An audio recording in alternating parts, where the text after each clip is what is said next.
What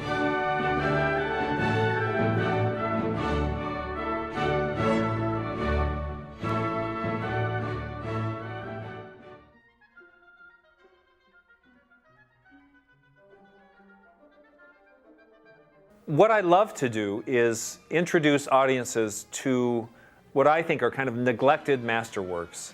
And we bring not a neglected masterwork, Brahms Symphony No. 4, but we also bring Barber Symphony No. 1.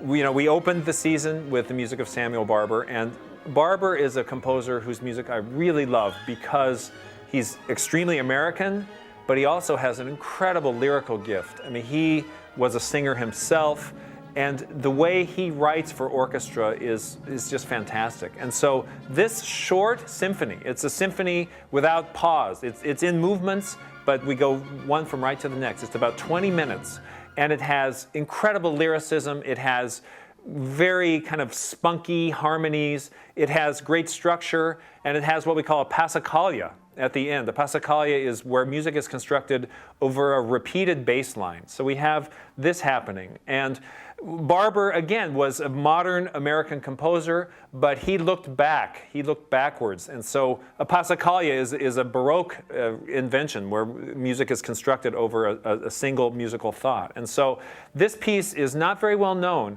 but audiences absolutely love it. And I think it's a perfect way to open a program.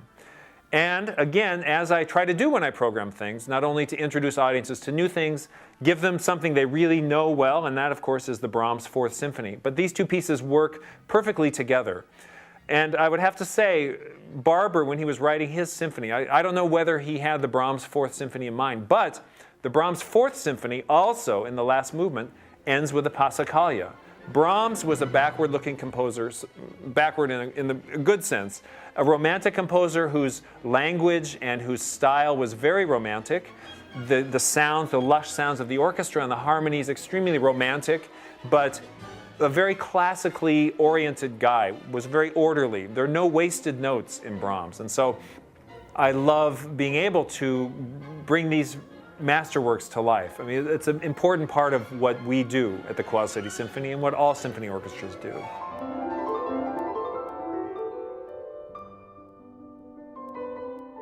These pieces are powerful and rich because of Beethoven's language, because of how he communicates, like in the Ninth Symphony, communicates directly to the listener. Beethoven wrote these concertos for himself to play, and so they're very personal, they're very powerful, but the way he kind of juxtaposes, especially in the Fourth Concerto, the solo piano with powerful orchestral statements. It's really kind of me against the world, and that's the way Beethoven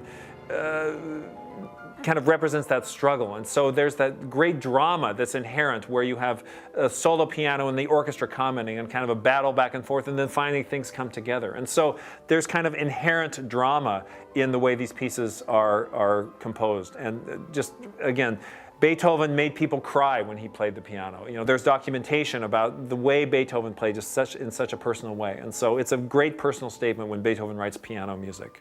Again, if a listener's hearing it for the first time or for the 50th time, these pieces absolutely will reach you, and you'll understand.